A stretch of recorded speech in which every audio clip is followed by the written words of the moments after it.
육소봉전기, 고룡 원저, 제42장.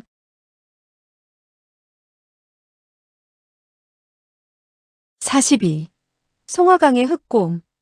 그들이 가는 곳은 하늘 옆이 아니라 송화강이었다. 송화강은 하늘 옆에 있지 않고 백산과 흑수 사이에 있었다. 나팝소는 바로 송화강 남쪽에 있었다. 나팝소는 원주민의 말로 노옥이란 뜻이다. 이름은 친밀감을 주었으나 그곳은 황폐하고 추운 곳이었다. 매월 9월 9일 중앙절을 전후하여 강이 얼어붙기 시작하여 이듬해 청명이 되어야만 해동이 되었다. 강이 결빙하는 기간은 7개월가량이었다. 7개월이라면 긴 시간이다. 그러나 나팝소의 사람들은 이 기간을 오히려 잘 견디었다. 사실 이곳 사람들은 결빙된 이 7개월 동안 기대에 부풀게 된다. 왜냐하면 이 기간 동안 그들의 생활은 다채롭고 더 풍부하며 더 즐겁기 때문이다. 나팝소는 도대체 어디에 있어? 송화강에 있네. 강에 어떻게 마을이 있죠? 강에 있는 것이 아니라 얼음 위에 있네. 얼음 위라뇨? 육소봉은 의아했다. 이상한 일이 비일비재하지만 얼음 위에 마을이 있다는 말은 처음 들어보는 말이기 때문이다. 나팝소에 와보지 않은 사람은 이 말을 믿지 않을 것이다. 그러나 나팝소는 틀림없이 얼음 위에 있었다. 강폭은 별로 넓지 않았다. 기껏해야 23장, 결빙기의 얼음 두께는 10여 장 남짓이었다. 오랫동안 노옥에 살아온 사람들은 결빙하는 시기를 잘 알고 있다. 바람에 실려오는 강의 냄새를 맡고서도 알 수 있고 물결의 흐름을 봐서도 알 수 있다. 그래서 그들은 결빙되기 며칠 전부터 미리 준비해둔 뗏목을 강물에 띄워 밧줄로 연결시켜 놓는다. 일단 결빙이 되면 이 강의 표면은 길고도 넓은 수정대로로 변한다. 지금 강에 띄워져 있는 뗏목들은 물이 지어 얼어붙어 있었다. 그 위에 각양각색의 집들이 지어졌다. 사나흘 후면 떠들썩한 마을이 형성될 것이다. 심지어 8필의 말이 끄는 웅장한 마차도 그 위를 지나갈 수 있을 것이다. 각양각색의 점포도 문을 열었다. 집 바깥은 물 한 방울이 떨어져도 금방 얼어붙었지만 집 안은 봄날처럼 따사로웠다. 육소봉이 듣기는 마치 신화에 나오는 이야기 한 토막 같았다. 물 한 방울이 떨어져도 금방 얼어붙는 추운 곳인데 하물며 얼음 위에서 어떻게 집안이 봄날처럼 따뜻할 수 있죠?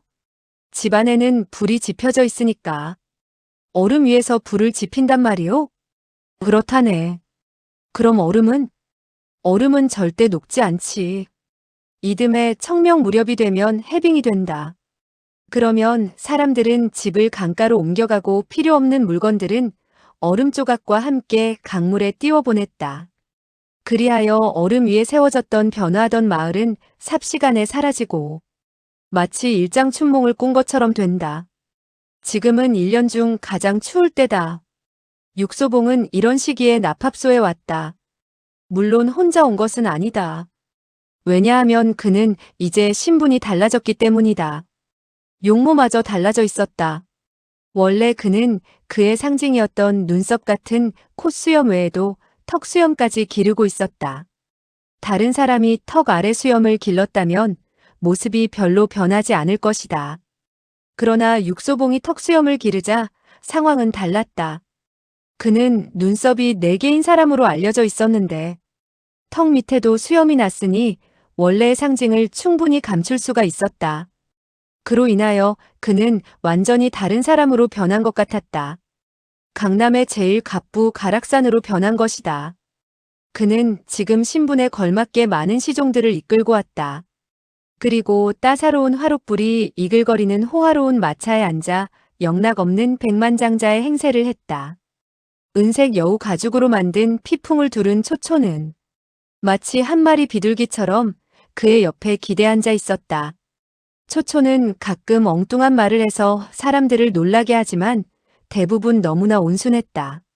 너무나 온순하고 순종적이어서 어떤 요구도 다 들어주었지만 막상 결정적인 순간에는 손끝 하나 건드리지 못하게 차가웠다. 육소봉도 예외일 수는 없었다. 그래서 육소봉은 요 며칠 동안 기분이 썩 좋지 않았다. 그는 정상적이고 건강한 남자였다. 아름답고 매혹적인 눈길을 보내는 여인이 옆에 있으면서 밤에는 혼자 뒹굴어야 하니 여간 괴로운 일이 아니었다. 세안 사모는 여전히 그들의 뒤만 따를 뿐 아무도 신경 써주지 않았다. 그들의 유일한 목적은 육소봉이 나찰패를 찾아주는 일이었다. 육소봉이 가락산으로 위장하든 정말 가락산으로 변하든 그들은 전혀 개의치 않았다. 마차의 창문을 통해 눈이 부실 정도의 수정대로가 보였다. 초초는 한숨을 내쉬었다. 머나먼 여행이 드디어 끝났군요. 육소봉도 동감이었다. 제 아무리 험난하고 먼 여행이라 하더라도 언젠가는 종착역에 도착한다. 마부는 힘차게 채찍질을 했다. 그러자 말은 콧김을 불어대며 질주했다. 마침내 얼음 위에 세워진 마을이 보이기 시작했다. 곧 어둠이 찾아왔다. 이런 추운 지방에서는 유난히 빨리 밤이 찾아온다. 조금 전만 해도 황혼이 물든 노을이 서산에 펼쳐졌는데 어느새 어둠의 장막이 대지를 뒤덮었다. 광채가 퇴색된 수정대로에는 희미한 등불이 하나둘 밝혀졌다. 원래 어둠과 함께 잠들어야 할 마을이 등불로 인해 휘황찬란해지기 시작했다. 등불은 얼음에 비춰지고 얼음에 불빛이 반사되어 마치 수정궁전을 연상케 했다. 누구라도 이런 곳에 처음 오게 되면 눈이 현란해지고 왠지 모르게 가슴이 설레이게 될 것이다. 육소봉도 그랬다. 육소봉은 여기까지 오는 도중 많은 고생을 했다. 심지어 목숨까지 잃을 뻔했다. 그러나 이 순간 이제까지 겪었던 고생이 가치가 있다고 느껴졌다. 만약 세월이 거꾸로 흘러 웅구도방으로 되돌아가서 그에게 다시 선택을 하라고 한다면 그는 주저없이 이곳에 올 것을 원할 것이다. 험난한 경험은 인생을 더욱 풍요롭게 만들어준다. 진정한 쾌락과 즐거움을 얻으려면 고생스런 대가를 치러야 한다. 육소봉은 자신도 모르게 절로 한숨이 나왔다. 만약 이런 곳이 집 앞에 있고 언제든지 올 수 있다면 아마 이렇게 아름답게 보이지는 않을 거요. 초초도 넋을 잃은 듯 보고 있다가 맞장구를 쳤다. 정말 꿈 같은 전경이군요. 밤. 야시. 마을은 얼음 위에 있고 휘황찬란한 불빛 사이에 있다. 거리의 등불과 방 안의 불빛이 서로 어우러져 얼음 위에 반사되어 하늘에 총총이 박혀 빛나는 별무리를 연상케 했다. 설령 경성에서 가장 번화한 길이라 하더라도 이곳만은 못할 것이다. 길은 별로 좁지 않았고 양쪽에 각양각색의 점포가 늘어서 있었다. 마차와 행인들이 줄을 이었고 주점과 찻집에서는 웃음소리와 왁자지껄한 대화 소리가 길을 메웠다. 육소봉은 자신이 지금 인간 세상에 온 것인지 황홀한 별천지에 온 것인지 잠시 정신이 없었다. 이때 그의 시야에 작은 주막 하나가 들어왔다. 태백유풍이란 작은 나무 간판이 걸려있는 아래쪽에 가죽옷을 입은 낭자 하나가 쌩긋이 웃고 있었다. 그 낭자는 그리 예쁜 편은 아니었으나 웃는 모습이 매력적이었다. 얼굴은 둥그스름하고 양쪽 볼에 패인 보조개가 무척 인상적이었다. 그녀는 웃지 않을 때도 웃는 듯한 표정으로 계속 육소봉에게 눈길을 주고 있었다. 이 광경을 본 초초가 먼저 눈을 흘기며 말했다. 보아하니 당신에게 생각이 있는 모양이에요. 육소봉은 멋쩍어졌다. 나는 그녀를 전혀 모르는데. 초초는 냉소를 날렸다. 그럴 테죠.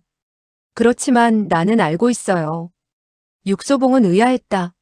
어떻게? 초초가 말했다. 그녀의 성은 당이고 이름은 가경이지요. 모든 사람이 다 그녀에게 친근감을 느끼죠. 당신도 예외는 아닌 것 같군요. 육소봉이 웃었다.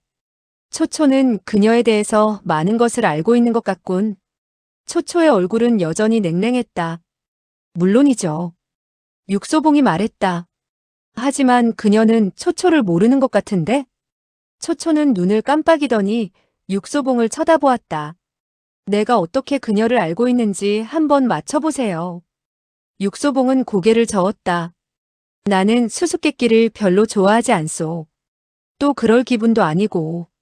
초초는 셀쭉해지더니 말했다. 가락사는 무슨 일을 하든지 무척 세심했죠. 그는 이곳에 오기 전에 이미 4명의 여인에 대해서 상세히 조사해 두었지요. 육소봉은 눈살을 찌푸렸다. 그렇다면 그녀도 나모자가 버린 4명의 여인 중 하나란 말이오? 초초는 비웃는 듯한 말투로 대꾸했다. 그녀는 원래 나모자의 2번째 첩이에요. 육소봉은 고개를 돌려 그녀를 다시 한번 쳐다보고 싶었다. 그런데 다른 여인이 또 시야에 들어왔다.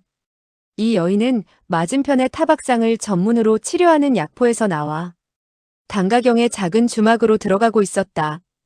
그녀는 검은 옷을 입고 있었는데 몸집이 왜소했다.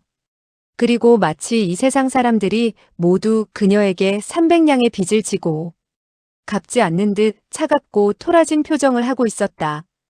어느 면으로 보나 그녀는 남자의 마음을 빼앗을 만한 구석이 전혀 없었다. 그녀는 단가경과는 너무나 다른 유형의 여인이었다. 그런데 공교롭게도 그녀들은 다정한 친구 사이였다. 초초가 말했다. 당신은 저 여인에 대해서도 흥미를 느끼고 있죠? 육소봉은 멋쩍게 웃었다. 나는 전혀 모르는 여인들이요. 초초가 웃었다. 나는 그녀도 잘 알고 있죠. 육소봉은 다소 놀라는 표정이었다. 그렇다면 그녀도. 초초가 육소봉의 말을 가로챘다. 그녀의 성은 냉이고 냉홍아라고 부르죠. 원래는 나모자의 3번째 첩이죠. 육소봉은 절로 한숨이 나왔다. 나모자는 정말 괴상한 사람이군. 저렇게 달콤하게 생긴 2번째 첩을 두고 왜 또 저렇게 얼음장처럼 차가운 여인을 첩으로 맞았지?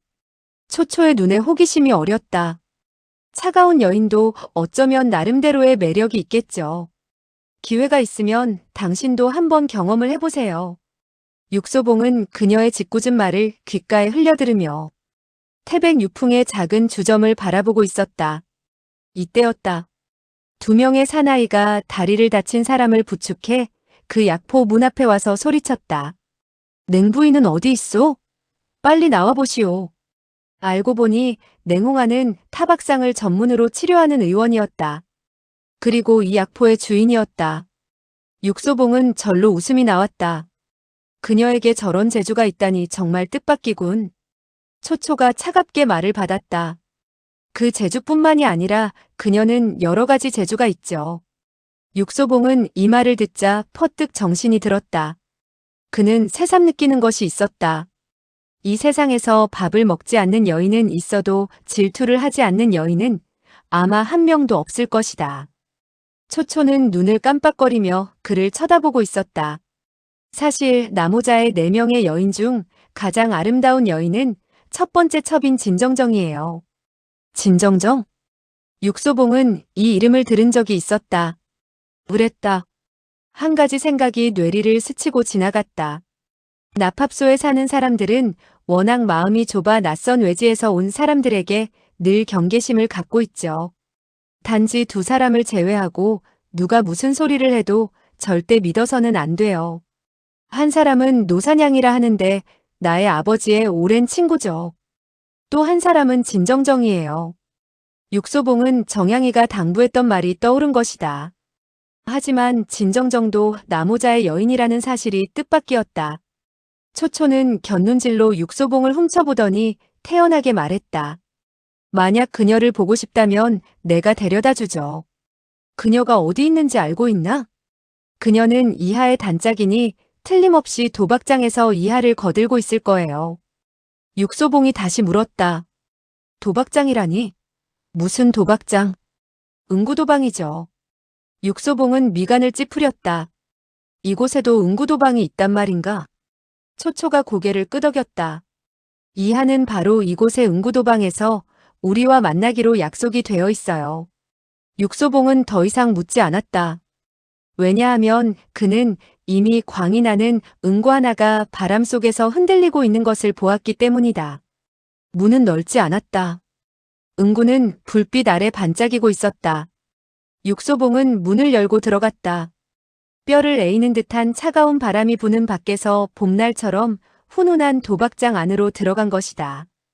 그는 가죽 옷을 벗어 뒤쪽에 있는 의자에 아무렇게나 던져놓고 길게 숨을 들이켰다. 훈훈한 공기는 몹시 탁했다. 남자들이 뿜어내는 담배 냄새와 술 냄새, 또 여인들의 분냄새가 뒤섞여 있었다. 이곳의 공기는 심호흡을 하기엔 적합하지 않았다. 하지만 육소봉은 이런 혼탁한 분위기에 오히려 친근감을 느꼈다. 사공적성의 말대로 그는 확실히 이런 분위기에 어울리는 사람 같았다. 그는 사치를 좋아하고 자극적인 것을 즐기며 향락을 원했다. 이런 점이 그의 약점이기는 하지만 역시 부인하지는 못했다. 누구나 약점이 있기 마련이다. 그렇지 않은가? 이 도박장의 규모는 나모자의 도박장처럼 크지 않았다. 그러나 참새는 비록 작지만 오장육부를 다 갖추었듯이 이곳에도 역시 각양각색의 도박시설이 다 갖추어져 있었다. 육소봉은 초초가 안내를 하기도 전에 가슴을 펴고 성큼성큼 안으로 들어갔다. 그는 모든 사람들의 시선이 자신에게 집중되는 것을 느꼈다. 그의 차림새가 큰 도박을 하러 온 모처의 갑부처럼 보였기 때문일 것이다. 통상적으로 돈이 많은 사람들은 눈이 턱에 붙은 것처럼 고개를 쳐들고 다니므로 육소봉도 어깨를 펴고 턱을 앞으로 쳐들었다. 허나 어느 누구도 그를 반갑게 맞으며 다가오는 사람이 없었다. 그는 조금 김이 빠지는 것을 느꼈다. 그런데 마침내 한 사람이 앞으로 나오는 것이 보였다.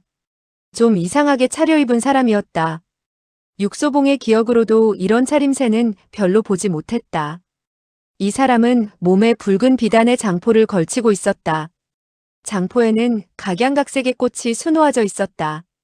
노란 꽃, 파란 꽃, 빨간 꽃이 어지럽게 수놓아졌고 더욱 이상한 것은 머리에 쓰고 있는 높은 녹색 모자였다. 모자에는 뜻밖에도 붉은색으로 6글자가 새겨져 있었다. 천하제일 신동. 육소봉은 웃었다. 그는 이 사람이 누군지 단번에 알아볼 수 있었다.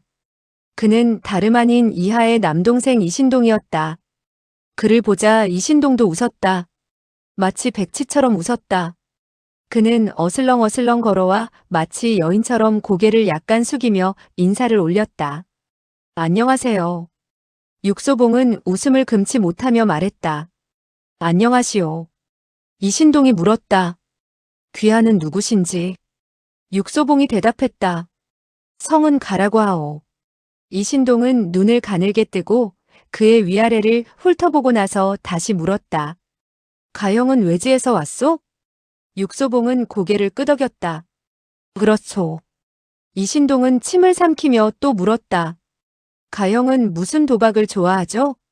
골패? 주사위? 맞아? 그는 백치처럼 보이긴 했지만 말은 정상이었다. 육소봉이 대답하기도 전에 뒤에서 다른 사람의 목소리가 들려왔다. 가나리는 노름을 하러 온 것이 아니라 사람을 찾으러 왔어요. 음성이 매우 부드럽고 맑은 여인이었다. 초초는 아니었다. 이 여인은 태도도 부드럽고 생김새도 예뻤다. 초초는 그녀의 뒤에 서서 육소봉을 향해 눈을 찡긋해 보였다. 이 여인이 바로 진정정이란 말인가? 육소봉은 내색하지 않고 그녀의 말을 받았다. 내가 사람을 찾으러 온 것을 안다면 누구를 찾으러 왔는지도 알고 있겠군요. 진정정은 살그머니 뒤돌아섰다. 나를 따라오세요. 도박장 뒤에는 작은 방이 있었다. 제법 고상하게 꾸며진 방이었는데 아무도 없었다. 육소봉은 여우 가죽이 씌워져 있는 의자에 앉으며 물었다. 이하는 어디 있소? 진정정은 맞은편 의자에 앉으며 대답했다. 그녀는 지금 집에 없어요. 육소봉의 안색이 조금 심각하게 변했다. 나는 불원천리 그녀를 찾아왔는데 집에 없다니. 진정정은 알게 모르게 웃었다. 그 웃음은 역시 부드러웠다. 그녀는 가나리께서 오신다는 것을 알고는 집을 떠난 거예요. 육소봉은 화를 냈다. 그게 무슨 뜻이요? 진정정은 전혀 동요하는 빛이 없었다. 왜냐하면 그녀는 당분간 가나리를 만나고 싶지 않대요. 육소봉이 물었다. 그 이유가 뭐예요? 진정정은 가늘게 한숨을 내쉬었다. 그녀가 나더러 가나리에게 이 말을 전해드리라고 했어요. 가나리께서 한 가지 일을 실천하면 그녀는 즉시 가나리를 뵈러 올 뿐만 아니라 나찰패도 가지고 오겠다고요. 육소봉은 눈꼬리를 치켜 올렸다. 그 일이 무엇이요? 진정정이 말했다. 그녀는 약정한 물건을 대주기를 원해요. 그 물건을 받는 즉시 모든 일은 해결될 거예요. 육소봉은 일부러 탁자를 쾅 하고 내리쳤다. 이게 무슨 짓이오? 물건을 보기도 전에 돈부터 내놓으라고 하다니. 진정정은 여전히 부드럽게 웃으며 천천히 말했다. 그리고 이 말도 전해주라고 했어요. 만약 가나리께서 원치 않으면 이번 거래는 없던 걸로 하라고요. 육소봉은 자리를 박차고 일어났다가 다시 천천히 앉았다. 진정정은 그를 응시하며 부드럽게 말했다. 제가 보기에는 가나리께서 이 조건을 들어주는 것이 좋을 거예요. 왜냐하면 그녀는 이미 나찰패를 아주 은밀한 곳에 숨겨놓았어요. 그녀 외에는 절대 그곳을 아는 사람이 없죠. 그녀가 내놓지 않는다면 나찰패는 영영 찾을 수 없을 거예요. 육소봉은 눈동자를 굴리며 말했다. 그녀는 내가 강제로 나찰패를 내놓으라고 할까봐 내가 오기도 전에 숨었단 말이오? 진정정은 부인하지 않고 입을 다물었다. 육소봉은 더욱 화가 난 목소리였다. 그럼 내가 그녀를 찾아낼 것이란 생각은 안 했단 말이오? 진정정은 고개를 저었다. 당신은 그녀를 찾아내지 못할 거예요. 그녀가 아무도 만나고 싶지 않다고 한다면 그녀의 행방은 묘연해지니까요. 그녀의 웃음은 부드럽고 눈에는 자신감이 충만되어 있었다. 그녀는 아주 의지가 굳은 여인 같았다. 그리고 다른 사람이 절대 이하를 찾아내지 못할 거라고 확신하는 것 같았다. 육소봉은 그녀를 응시하며 냉랭하게 말했다. 설령 내 스스로 그녀를 찾아내지 못한다 하더라도 당신을 이용해서 그녀를 찾아내게 할 수는 있소. 진정정은 미소를 지으며 고개를 저었다. 나도 물론 가나리의 수단이 대단하다는 것은 알고 있어요. 그러나 애석하게도 나는 나찰패가 어디 있으며 그녀가 어디 있는지 아무것도 모르고 있어요. 그렇지 않고서야 그녀가 날 여기에 남겨둘 리가 있겠어요? 그녀의 태도는 매우 차분했고 음성도 전혀 변화가 없었다. 누가 보아도 그녀가 거짓말을 하고 있다고는 생각되지 않을 것이다. 육소봉은 한숨을 내쉬었다. 정녕 그렇다면 그녀의 조건을 수락해야지만 나찰패를 구경할 수 있겠군. 진정정도 한숨을 내쉬었다. 그녀는 매사에 꼼꼼한 여인이에요. 그래서 우리도. 그녀도 더 이상 말을 하지 않았다. 더 이상 말은 하지 않았지만 그 다음 말이 무엇인지 알 것 같았다. 그녀의 한숨소리에서 그녀가 이하에게 얼마만한 고초를 당했는지 짐작할 수가 있었다. 육소봉은 잠시 생각을 굴리다가 입을 열었다. 내가 만약 돈을 지불하고 물건을 내주지 않는다면 어떻게 할 거요? 진정정은 조금 당황하는 듯 했다. 그 점에 대해서는 나도 뭐라고 말할 수 없어요. 나는 그녀가 아니니까요. 그러니 가나리께서는 일단 한번 부딪혀 보세요.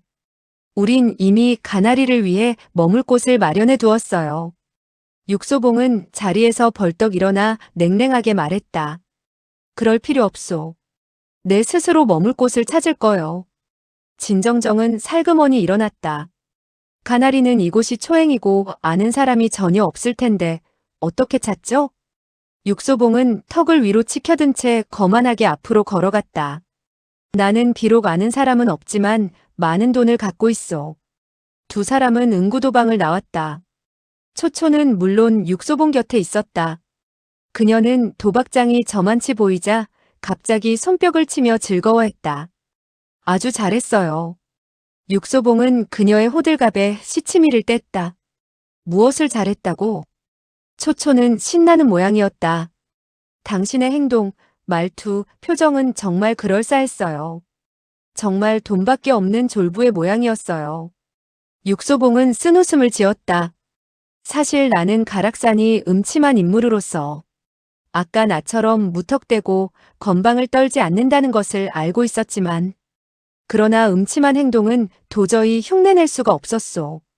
초초가 말했다. 당신의 그런 행동도 아주 훌륭했어요. 내가 만약 가락산을 몰랐다면 틀림없이 속았을 거예요. 육소봉은 쓴웃음을 지었다. 하지만 진정정은 예사 인물이 아닌 것 같아. 이하는 더 여우인 것 같고 내가 과연 그들을 속일 수 있을지 모르겠소. 초초가 말했다. 사실 그들을 속일 수 있을지 없을지는 그리 큰 문제가 아니에요. 그들은 돈을 원하고 있을 뿐 상대가 누군지는 관심이 없으니까요. 육소봉은 안심이 되었다. 그는 속으로 생각을 굴리고 있었다. 진정정은 이미 만나보았다. 이런 상황에서 그는 도저히 자신의 신분을 노출시킬 수가 없었다. 더구나 정양이의 친구라는 것을 어찌 밝힐 수 있겠는가? 노사냥은 어디 있을까? 그가 생각에 잠겨 있을 때 한 사람이 주루 안에서 밀려나왔다. 빙판 위에 내팽개쳐져 육소봉 앞으로 미끄러져 왔다. 이 사람은 가죽 옷에 양피 모자를 쓰고 있었다. 모자 양쪽에는 별나게도 염소 뿔이 달려 있었는데 깡마른 얼굴과 몸집 그리고 턱 밑에 몇 가닥의 수염이 난 것이 영락없는 사냥의 모습이었다. 육소봉은 그를 주시했다. 얼굴에는 아무 표정도 없고 심지어 눈도 깜빡거리지 않았다. 노사냥은 한참 동안 숨을 몰아쉬더니 혼잣말로 중얼거렸다. 빌어먹을 돈이 없어서 술을 안 주면 그만이지. 왜 사람을 걷어차 내쫓는 거야. 망할 놈의 인간들. 그는 한참 동안 욕설을 퍼붓더니 부스스 일어나 비틀거리며 걸어갔다. 그제서야 육소봉은 음성을 낮추어 초초에게 분부했다. 신노이에게 미행하라고 해라. 신노이는 바로 암기를 사용하는 그 사람이었다. 그는 왕년의 화후 신심랑의 직계 제자였다. 그 고검을 찬 흑이인은 성이 백이며 학렬은 세 번째였다. 그는 화산 제자인 백발노인과는 결의 형제였다. 한데 오래전에 한 가지 잘못을 저질렀고 가락산은 그 약점을 잡아 그들을 꼼짝 못하게 한 후 가락산 밑에 들어와 7, 8년 동안 수모를 당해왔던 것이다. 이러한 말들은 그들 자신이 한 말이라 육소봉은 긴가민가 하고 있었다. 천장주루. 이름은 주루지만 누각은 아니었다. 하지만 이곳에서는 규모가 가장 크고 시설도 가장 좋은 집이었다. 이 집은 이제 육소봉의 소유가 되었다. 그는 단지 몇 마디의 거래로서 이 주루의 주인이 된 것이다. 당신들은 하루에 돈을 얼마나 벌었소? 장사가 잘 되는 날은 은자 5냥 정도의 수입은 되죠. 내가 은자 1000냥을 줄 테니 이 집을 나에게 양도하시오. 내가 떠난 후 다시 가져도 좋소. 내 제의를 받아들이겠소? 이런 제의야 100번 1000번 해도 손해날 일이 없었다. 조금도 망설일 필요가 없었다. 이리하여 문 앞에 걸려있던 간판은 내려졌고 장사도 즉시 중단되었다. 1시간 후에는 육소봉이 잠잘 침상까지 정돈이 되었다. 돈 있는 사람은 어떤 일을 하더라도 막히는 법이 없었다. 모든 것이 순조롭게 진행되었다. 더군다나 이곳에는 술과 요리 그리고 제법 솜씨가 좋은 요리사까지 있어서 아쉬울 것이 없었다. 불이 활활 타오르는 화롯가에 앉아 육소봉은 술을 몇 잔 들이켰다. 따스한 실내에 앉아 맛있는 음식과 향기로운 술을 마시고 있노라니. 이곳이 얼음판이라는 실감이 도저히 나지 않았다. 술을 2항아리쯤 비우자 비로소 신노이가 돌아왔다. 그는 추위로 인해 부들부들 떨고 있으면서도 감히 화롯불 가까이 다가오지 못했다. 온몸이 꽁꽁 얼은 상태여서 이글거리는 화롯불 가까이 왔다가는 몸이 얼음처럼 녹아내릴지도 몰랐다. 육소봉은 그가 몸을 녹인 후에야 비로소 물었다. 어떻게 되었소? 신노이는 앞으로 다가와 대답했다. 그 빌어먹을 노인은 사냥이 아니라 늙은 여우였네. 육소봉은 빙긋이 웃었다. 그에게 골탕을 먹은 모양이군. 산노인은 아직도 분이 안 풀린 모양이었다. 그는 내가 미행하고 있는 것을 처음부터 알고 있었던지. 강을 몇 바퀴 돈 후에야 비로소 나를 불러 세우더니 자네가 보낸 것이 아니냐고 묻더군. 육소봉이 물었다. 그래서 뭐라고 했소? 신노이가 말했다. 그가 이미 모든 것을 알고 있으니 시치미를 뗄 수도 없었지. 육소봉이 말했다. 그는 지금 어디 있어? 신노이가 손가락으로 문 밖을 가리켰다. 그는 지금 바로 문 밖에서 자네를 기다리고 있네. 그는 자네가 누구이든 무엇 때문에 자기를 미행하든 정녕 자네가 필요하다면 자네가 직접 그를 찾아야 될 법이 아니냐고 하더군. 육소봉은 쓴웃음을 지었다. 그가 사냥이든 늙은 여우든 원칙을 좋아하는 것만은 확실하군. 노사냥은 가슴을 편 채 앞쪽에서 걸었고 육소봉은 그의 뒤를 따르고 있었다. 그는 원리 원칙을 따질 뿐만이 아니라 추위를 이기는 인내심도 대단한 것 같았다. 번화한 행기를 벗어나니 주위는 온통 눈과 얼음으로 뒤덮여 있었다. 은백색의 얼어붙은 강은 앞쪽으로 한없이 뻗쳐져 있었고 그 양쪽은 어둠이 내려앉아 있었다. 등불이 밝혀진 안락한 실내에서 이렇게 어둡고 추운 곳으로 나온다는 것은 별로 유쾌한 일이 아니었다. 육소봉은 상대방의 속셈이 무엇인지 지켜볼 속셈으로 계속 뒤따라갔지만 도저히 견딜 수 없어 먼저 입을 열었다. 도대체 어디까지 갈 생각이오? 노사냥은 고개도 돌리지 않고 대답했다. 나의 집으로 데려가려는 참일세. 육소봉이 말했다. 왜 굳이 그곳까지 가려는 거요? 노사냥이 말했다. 자네는 날 찾아온 손님이기 때문일세. 육소봉은 어쩔 도리가 없었다. 그럼 당신의 집은 어디에 있어? 노사냥은 간단하게 대답했다. 항아리에. 육소봉은 의아해졌다. 항아리는 대체 어떤 곳이오? 노사냥은 여전히 앞을 보고 걸으며 감정 없이 말하고 있었다. 항아리는 항아리에. 송화강상. 항아리는 정말 항아리였다. 조금도 틀림없는 항아리였다. 육소봉은 23년 동안 살아왔지만 이렇게 큰 항아리는 본 적이 없었다.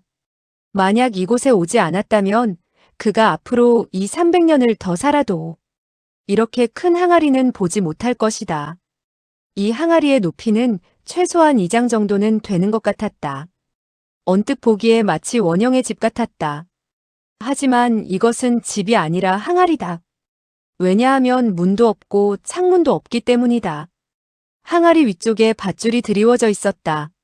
노사냥은 이미 밧줄을 잡고 위로 기어 올라가며 육소봉에게 손짓을 했다. 자네도 올라올 수 있겠지? 꼭 올라가야 한다면 올라가야지요. 육소봉은 이렇게 투덜대며 뒤따라 올라갔다.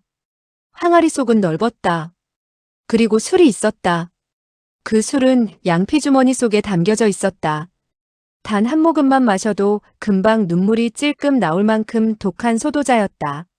노사냥은 술을 벌컥 들이키고 나자 눈동자가 오히려 빛났다. 항아리 바닥에는 각양각색의 짐승 가죽이 아무렇게나 널브러져 있었다.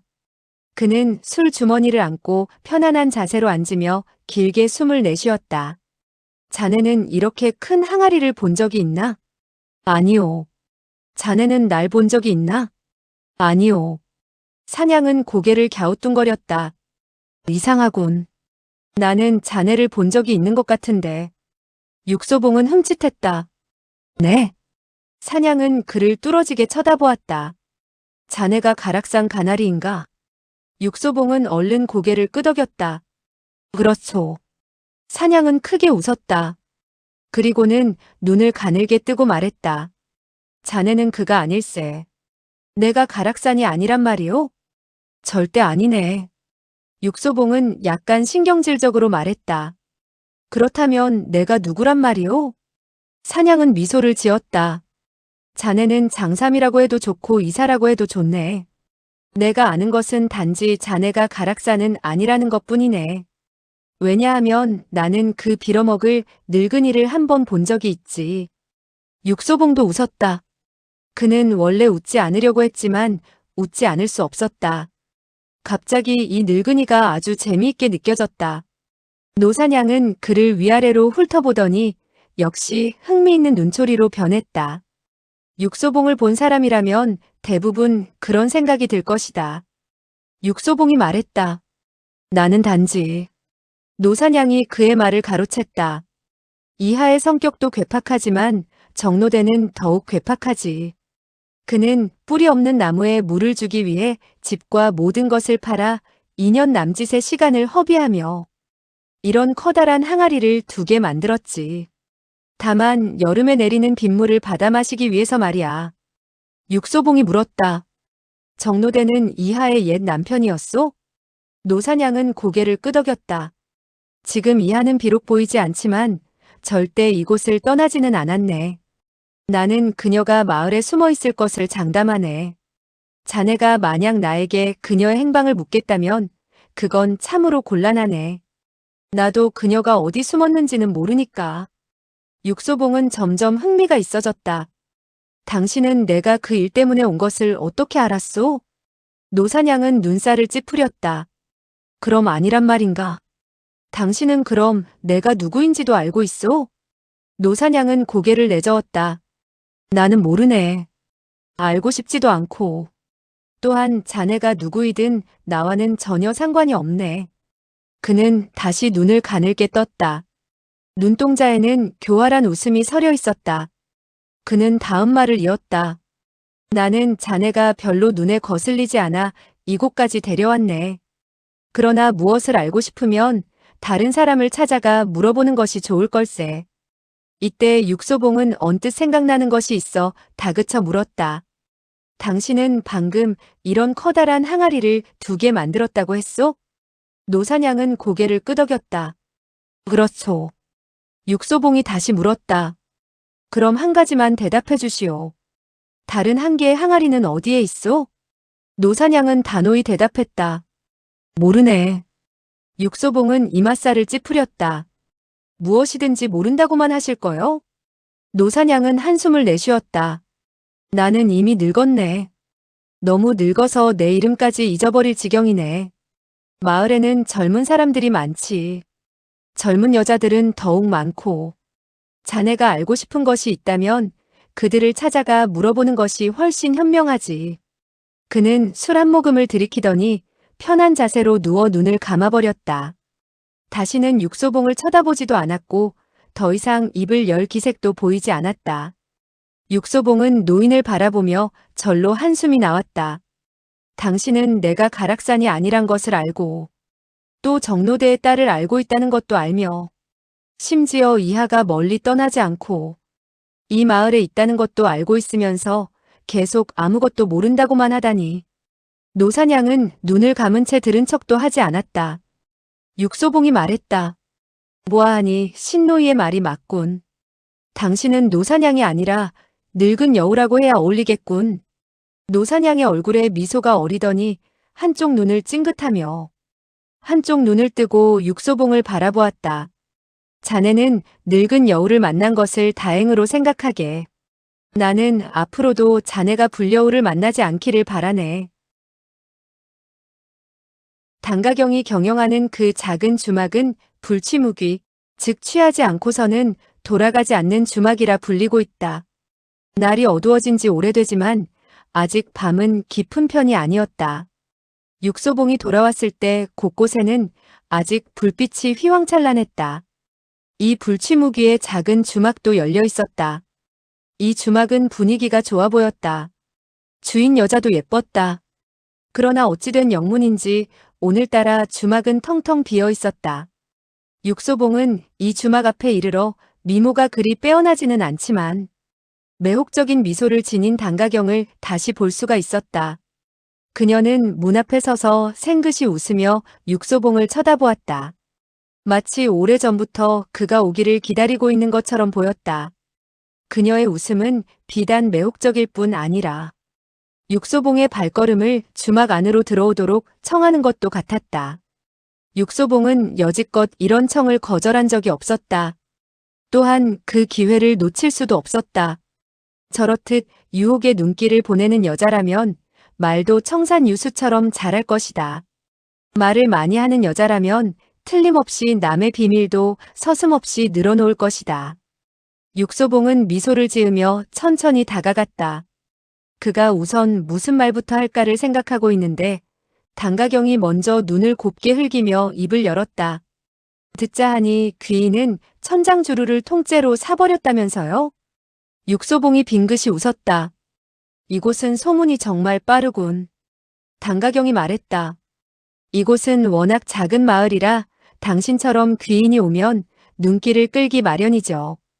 그녀는 다시 매혹적인 눈웃음을 보냈다. 그 모습은 영락없는 불려우였다. 육소봉은 헛기침을 하고 나서 천천히 말했다. 이곳은 불취묵이라고 했는데 술을 먹으면 반드시 취해야 하오. 단가경은 고개를 끄덕였다. 맞아요. 여기서 술을 마시고 취하지 않으면 무기죠. 즉 무당귀신이죠. 만약 취한다면 귀신이 아니라 개새끼죠. 육소봉은 갑자기 소리내서 웃었다. 그랬었군. 그래서 이곳에는 술을 마시러 오는 사람이 없군.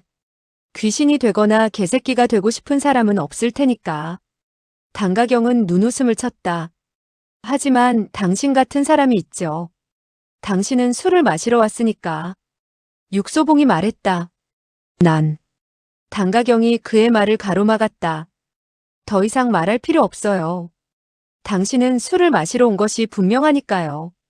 그런데 그녀는 잠시 육소봉을 쳐다보더니 물었다.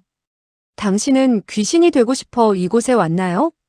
아니면 개새끼가? 아니면 다른 이유가 있나요? 그녀는 연거푸 물으며 매혹적인 웃음을 던졌다. 그럴수록 그녀는 더욱 불려우처럼 보였다. 육소봉은 자신도 모르게 마음의 동요를 느꼈다. 그는 느닷없이 그녀의 손을 잡았다. 당신이 판단해 보시오. 내가 무엇 때문에 온 것 같소? 단가경은 계속 추파를 던졌다. 혹시 나 때문에 온 건가요? 육소봉은 부인하지 않았다. 왠지 부인하고 싶지 않았다. 그녀의 손을 잡은 손에 더욱 힘을 주었다. 그녀의 손은 아름답고 부드러웠다. 하지만 얼음장처럼 차가웠다. 육소봉도 달콤하게 말했다. 나하고 같이 술을 마셔준다면 나를 취하게 해도 좋고 그렇지 않아도 좋소. 뭐든지 당신 뜻대로 하시오. 단가경은 더욱 요염하게 웃었다. 그러니 내가 당신을 귀신을 만들어도 좋고 개새끼를 만들어도 좋단 말인가요? 육소봉은 눈을 개슴츠레하게 뜨고 그녀를 쳐다볼 뿐이었다. 단가경은 요염한 몸짓으로 손을 빼려고 했다. 좋아요. 우선 이 손을 놓아야지 술을 가져오죠. 육소봉은 가슴이 뛰었다. 갑자기 자신을 주체하지 못할 지경이었다. 더군다나 이번에는 자신을 합리화시킬 수 있는 좋은 구실도 있었다. 나는 결코 여자가 탐나서가 아니다. 나는 다만 그녀의 입을 통해 뭔가를 알아내기 위해 부득이 미남계를 쓰는 것뿐이다. 그녀의 손을 놓았을 때 육소봉은 홍등가의 환상에 빠졌다. 밤은 깊고 방 안은 따뜻하다. 두 사람은 술을 적당하게 마셨다. 단가경의 얼굴이 양귀비에 비하랴. 생각이 여기까지 미쳤을 때 단가경의 오른손이 그의 뺨을 향해 날아왔다. 육소봉은 얼떨결에 뒤로 벌렁 넘어지며 피했다. 그녀의 발이 그의 아랫도리를 향해 날아왔다. 육소봉은 그제서야 정신이 번쩍 나서 얼른 몸을 돌려 일으켰다. 이게 무슨 짓이오? 무슨 짓이냐고. 개새끼가 되기 전에 버릇을 고쳐주려고 그런다. 단가경은 마치 발악을 하듯 그에게 덤벼들었다. 나는 술을 팔 뿐 다른 것은 팔지 않는다. 돈 몇 푼에 호락호락 넘어갈 내가 아니야. 그녀는 말을 내뱉으며 연신 손찌검을 했지만 한 대도 때릴 수가 없었다. 그녀의 얼굴이 파래졌다 빨개졌다 어쩔 줄을 몰랐다. 당장 나가.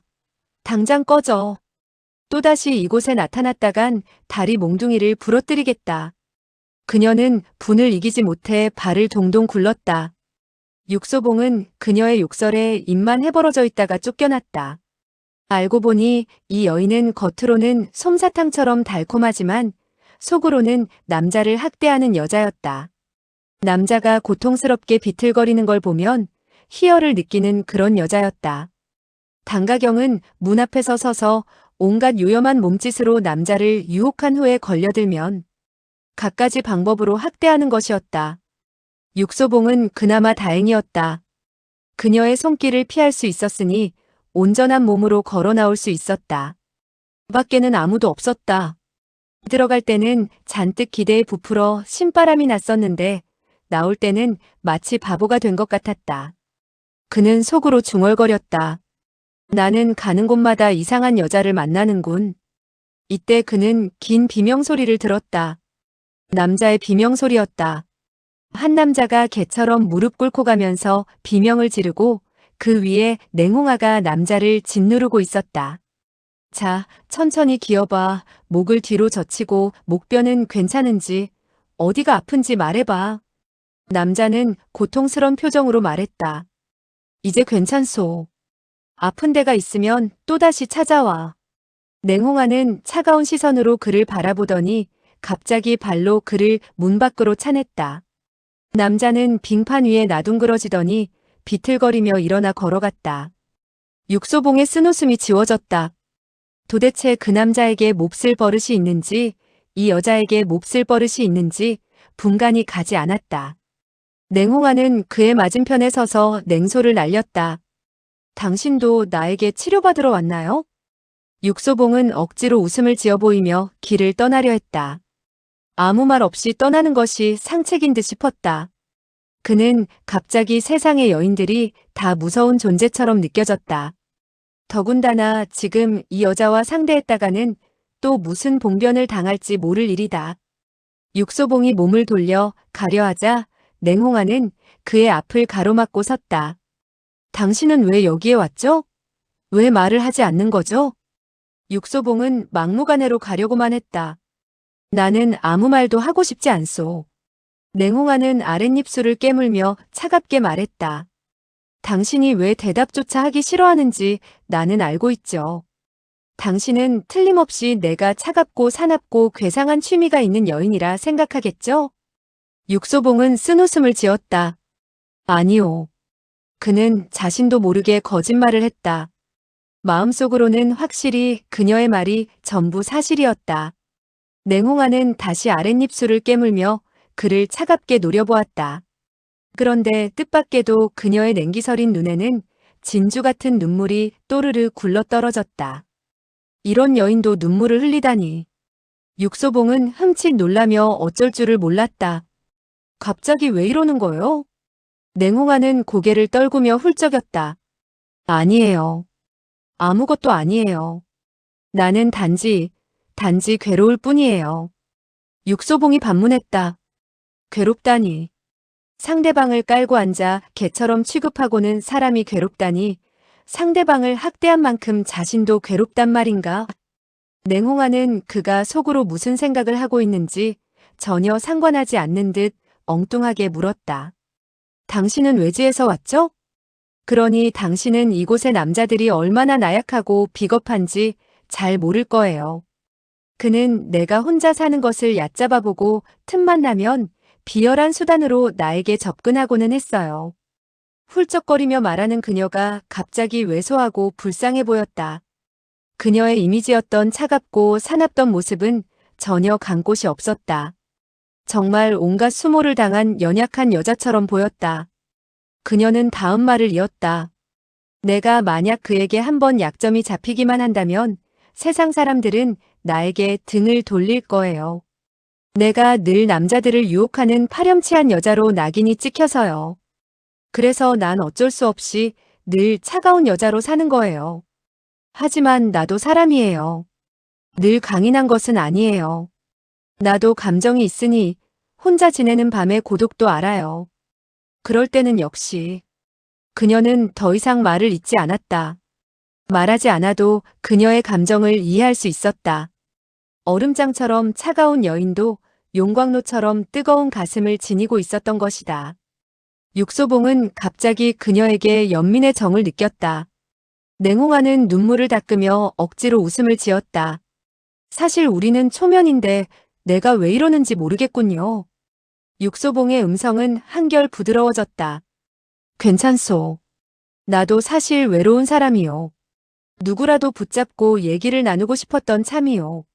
냉홍아는 고개를 들어 그를 쳐다보며 조심스럽게 물었다. 그럼 나와 얘기하겠어요? 그녀의 얼굴에는 아직도 눈물 자국이 얼룩져 있었다. 그래서 더욱 애처로워 보였다. 육소봉은 원래 떠날 생각이었는데 이젠 전혀 그럴 생각이 없었다. 눈물을 흘리며 청하는 부탁은 웃을 때보다 더욱 거절하기 힘든 법이다. 뜨거운 김이 무럭무럭 피어오르는 신선로. 알맞게 따뜻해진 주겹청의 향기. 조촐한 술상이 그들 앞에 놓여 있었다. 냉홍아의 한결 맑아진 음성이 들려왔다. 이 술은 전에 객지에 나갔을 때 가져온 술이에요. 마시기 아까워서 줄곧 감춰놓았죠. 냉홍아의 눈물은 이제 찾아볼 수 없고 그녀는 참새마냥 종알거리고 있었다. 나는 매일 밤 혼자서 술을 마셨어요. 주량은 그리 많지 않아요. 하지만 취해야만 잠을 청하곤 했죠. 그녀는 마치 신부에게 고해성사라도 하듯이 지나온 날들을 솔직하고 담담하게 고백하고 있었다. 어떤 때는 술이 취해도 잠을 잘 수 없었어요. 그럴 땐 밖으로 나와 얼음판 위에서 밤을 지새우기도 했어요. 한 번은 흑곰을 보기도 했어요. 그건 틀림없이 곰이었어요. 온몸이 시커먼 털로 뒤덮여 있었으니까요. 그녀의 주량은 과히 얼마 되지 않았다. 2잔을 마시자 벌써 얼굴이 빨갛게 변해갔다. 이런 여인이 혼자서 외롭게 빙하에 앉아 흑곰을 만나다니 정말 애처로운 일이야. 그녀에게 동정을 느끼고 있을 때 공교롭게도 그녀의 손이 바로 육소봉 앞에 있었다.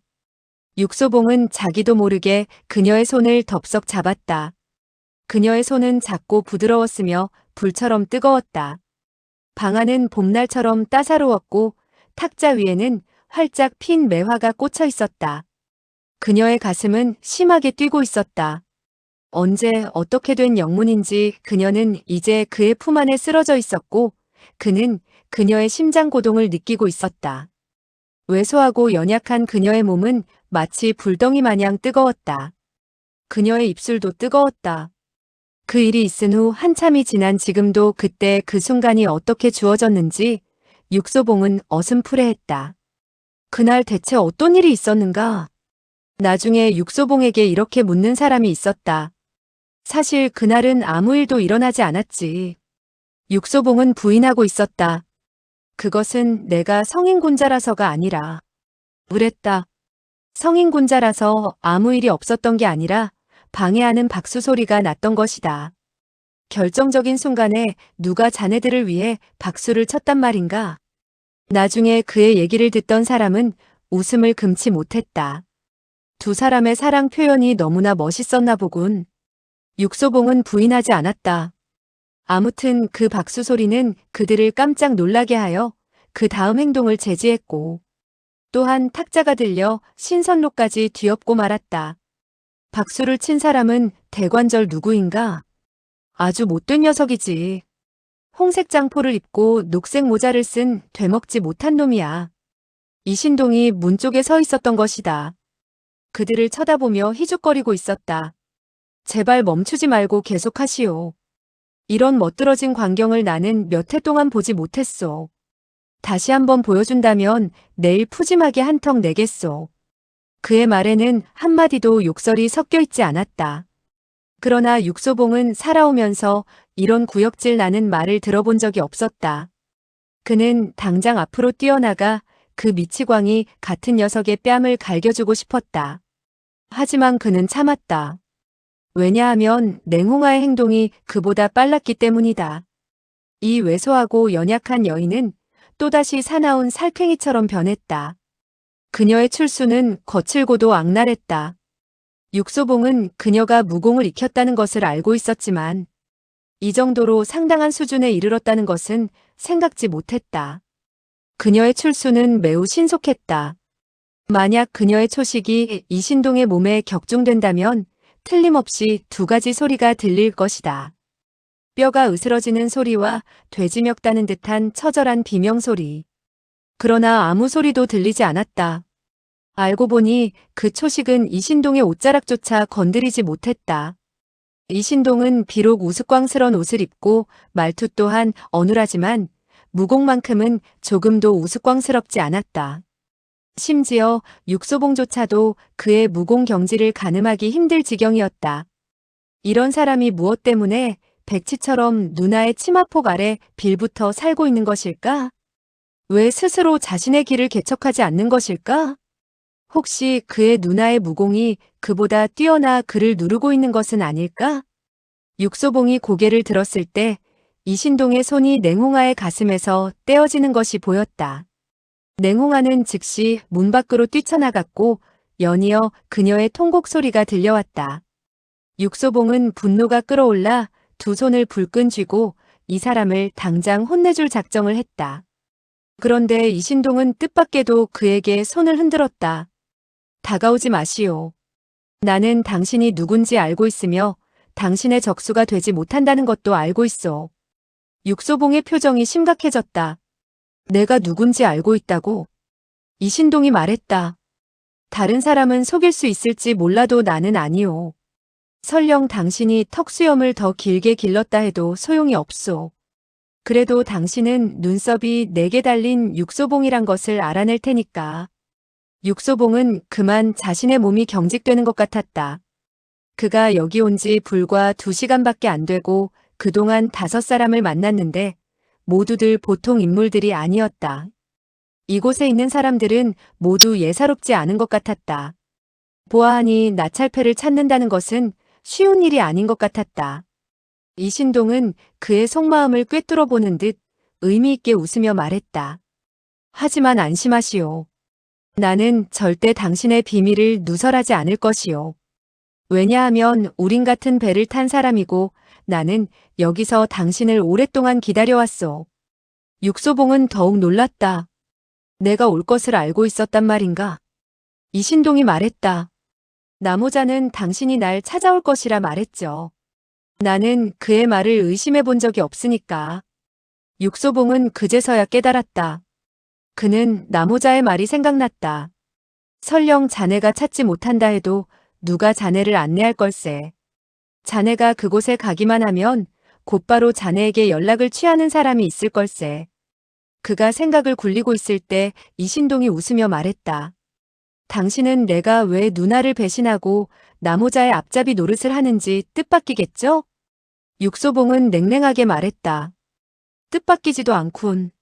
자네 같은 사람이라면 무슨 짓이든 못하겠는가. 이신동은 한숨을 내쉬었다. 당신이 나의 누나를 만나게 되면 내가 왜 이렇게 하는지 이해하게 될 거요. 육소봉이 물었다. 그녀를 만날 수 있는 길이 있는가? 이신동이 말했다. 방법은 단 한 가지요. 육소봉이 말했다. 뭔가? 이신동은 냉랭하게 말했다. 당신이 가져온 그 상자를 빨리 보내주는 길밖에 없소. 육소봉은 눈살을 찌푸리며 물었다. 자네도 그녀가 어디 숨었는지 모르는가? 이신동은 고개를 저었다.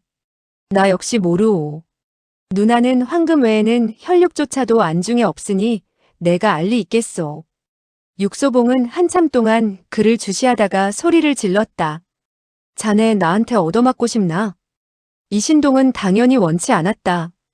그가 뒷걸음질 치자 육소봉은 냉소했다.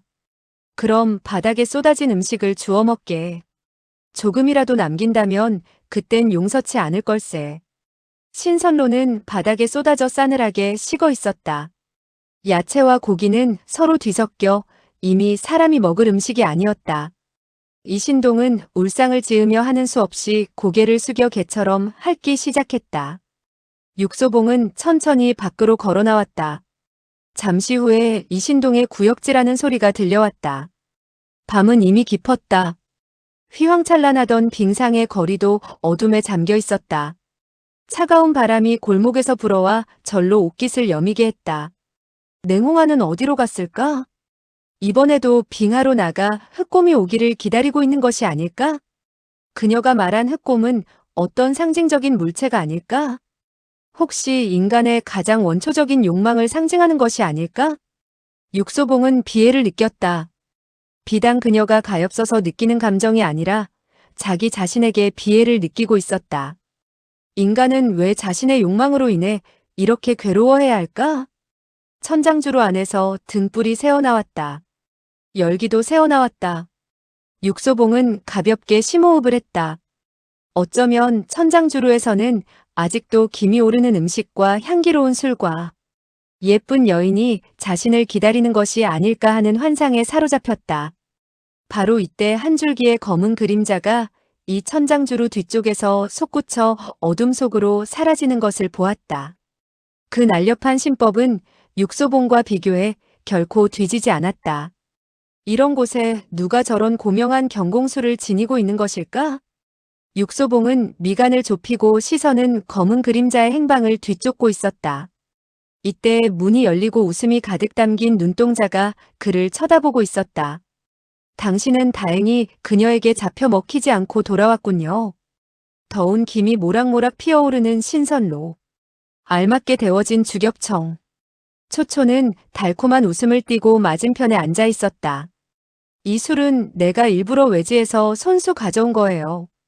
육소봉은 무엇에 홀린 기분이었고 당장이라도 도망치고 싶은 심정이었다. 똑같은 요리에 똑같은 술 그리고 어여쁜 여인. 그것만으로도 요상스러웠는데 더군다나 그들의 말투까지 똑같으니 육소봉은 그만 넋을 잃고 말았다. 그녀가 이어서 무슨 말을 했는지 전혀 귀에 들어오지 않았다. 맛없는 요리, 맛없는 술, 흥미를 잃은 여인에다 전혀 귀에 들어오지 않는 대화였다. 그는 갑자기 벌떡 일어서며 소리쳤다. 당장 사람을 시켜보내줘. 무엇을 어디로 보내라는 얘기죠? 어서 상자를 응구도방으로 보내. 빨리. 천장주루에는 방이 5-6개가 있었다. 가장 큰 방에 커다란 침상이 놓여있고 두꺼운 이불이 깔려 있었다. 육소봉은 이 침상에 누워 이불을 덮고 있었지만 왠지 춥게만 느껴졌다. 누구나 기분이 언짢을 때가 있다. 그 역시 사람이라 지금 몹시 우울했다. 그는 지금 자신이 무엇을 하고 있으며 왜 여기 이렇게 떨며 누워있는지 머릿속이 온통 혼란스러웠다. 아무것도 생각나지 않았다. 밖에서는 몇몇 사람이 하품을 하며 상자를 옮기고 있었다. 한밤중에 곤히 자는 사람을 깨워 상자를 옮기라고 한다면 별로 유쾌하지 않을 것이다. 그런데도 할 수 없이 해야 한다면 얼마나 곤혹스러울까? 그렇게도 살아야 하는가? 차라리 죽는 편이 낫지 않을까? 무엇이 사람을 죽게 하는가? 사람이 살아가는 것은 권리가 있을 뿐 아니라 의무이기도 하다. 어느 누구도 남의 권리를 침해할 수 없다. 그것은 자신이 침해당할 이유가 없다는 것과 같다. 육소봉은 몸을 뒤척였다. 그는 단지 빨리 잠들고 싶었다. 그러나 잠은 마치 여인과도 같았다. 그가 다가가면 살그머니 도망가기 일쑤였다. 인생에 있어서 그 외에 많은 것도 이와 같지 않은가. 이때 갑자기 밖에서 와장창 깨지는 소리와 함께 놀란 외침소리가 연거푸 들려왔다. 육소봉은 반사적으로 몸을 일으켰다. 그리고 몸 위에 겉옷 하나만 걸치고 신발을 신을 사이도 없이 맨발로 뛰쳐나왔다. 상자를 옮기던 사나이들은 상자 하나를 응시하며 와들와들 떨고 있었다. 상자는 바닥에 엎어져 있고 그 안에 있던 물건들은 바닥에 쏟아져 있었다. 한데 이게 웬일인가? 쏟아진 내용물은 황금이 아니었다. 은자도 아니었다. 뜻밖에도 벽돌이었던 것이다. 육소봉도 멍해졌다. 오늘 밤 그는 6번째 이렇게 멍해지고 있었다. 이번에는 놀랄 뿐만이 아니라 분노도 금치 못했다. 그런데 초초는 안색 하나 변하지 않고 그에게 다가왔다. 왜 그렇게 멍청하게 서 있죠? 어서 벽돌을 주워 담아 보내줘야죠. 육소봉은 그녀의 말을 되받았다. 보내줘? 어디로? 초초가 말했다. 당연히 응구도방으로 보내야죠. 육소봉은 냉소를 날렸다. 이 벽돌과 나찰패를 바꾸겠다는 말인가? 사람을 다 바보로 여기는 모양이군. 초초는 의미심장하게 웃었다. 진정정 낭자는 바보가 아니기 때문에 틀림없이 이 상자를 흔쾌히 받아줄 거예요. 육소봉이 말했다. 그럼 이 상자에만 벽돌이 들어있단 말이냐? 초초는 고개를 저었다. 아니요. 다른 상자에도 똑같은 벽돌이 들어있죠. 그러나 육소봉이 다그쳐 물었다. 그러나 무엇이냐? 초초는 생긋이 웃었다. 상자 속에는 비록 벽돌이 들어있지만 그 상자는 황금으로 만들었으니까요. 우리가 이렇게 많은 황금을 갖고 먼 길을 떠나자면 각별한 배려를 하지 않을 수 없죠. 육소봉은 말문이 막혀 입만 딱 벌리고 있었다. 그는 갑자기 이곳에 있는 사람 중 가장 멍청한 사람이 자신이 아닐까 생각했다. 나머지 상자들도 곧 옮겨갔다. 육소봉은 여전히 맨발인 채 그곳에 서 있었다. 초초는 미소를 머금고 그에게 다가왔다. 나는 당신이 그동안 줄곧 나 때문에 화가 나 있다는 것을 알아요. 그녀는 헐렁하게 걸친 육소봉의 겉옷 속이 알몸인 것을 알았다. 그녀는 살그머니 장포 자락의 끈을 풀었다. 그리고는 허리를 껴안으며 얼굴을 그의 가슴에 묻었다. 그리고는 속삭였다. 하지만 오늘 밤은 절대로 당신을 화나게 하지 않을 거예요. 그녀의 얼굴은 차츰 아래로 미끄러져 내려갔다. 육소봉은 그녀의 윤기 있는 머릿결을 만지며 넌지시 물었다. 대체 무엇이 초초의 마음을 이렇게 변하게 만들었지? 초초는 콧소리를 내며 말했다. 나는 내가 원하는 일만 해요. 전에는 당신과 함께 있고 싶지 않았어요. 그러나 지금은, 육소봉이 물었다. 지금은 나를 원한단 말인가? 초초는 대답 대신 고개를 끄덕이며 더욱 힘주어 그를 껴안았다. 육소봉은 웃었다. 그는 그녀를 번쩍 안고 그의 방으로 갔다. 그리고는 침상 위에 내동댕이 쳤다. 초초가 깜짝 놀라며 소리쳤다. 무슨 짓이에요? 이게 무슨 뜻이죠? 육소봉은 천천히 밖으로 걸어나갔다. 그리고는 내뱉듯 말했다. 별다른 뜻은 없어. 다만 오늘은 내가 원하지 않을 뿐. 이런 일은 둘 다 원했을 때 이루어지는 법이지. 이날 밤 육소봉은 혼자였지만 달콤한 잠에 빠져들었다. 그는 드디어 속시원히 안가품을 했던 것이다. 이튿날 깨어났을 때 육소봉은 유난히 식욕이 당겼다. 고래 한 마리를 갖다 준다 해도 단숨에 먹어치울 것 같았다. 그가 일어났을 때는 정오 무렵이었는데 초초는 아직 방에서 나오지 않았다. 아직도 자고 있는 것인지 아니면 화가 나서 나오지 않는 것인지 알 수 없었다. 그는 혼자서 밥을 먹었다. 배불리 먹고 나자 다른 날 아침보다 더욱 기운이 솟아올랐다. 그래서 그는 일부러 주방으로 가서 요리사를 칭찬해 주었다. 그는 기분이 좋을 때는 남들도 기분이 좋았으면 하고 바랬다. 육소봉은 굳이 요리사의 어깨까지 토닥거리며 칭찬을 아끼지 않았다. 당신이 만약 중원으로 가서 식당을 경영한다면 틀림없이 많은 돈을 벌 수 있을 것이요. 당신의 요리를 한번 맛본 사람이라면 하루도 거르지 않고 먹고 싶어질 테니까. 요리사는 그가 걸어나가는 뒷모습에다 대고 꾸벅꾸벅 절을 했다. 감사합니다. 감사합니다. 그리고 속으로 빌었다. 오늘 육소봉이 무슨 일을 하든 모두 행운이 있기를. 육소봉 자신도 오늘은 틀림없이 운이 좋을 것이라는 근거 없는 생각이 들었다.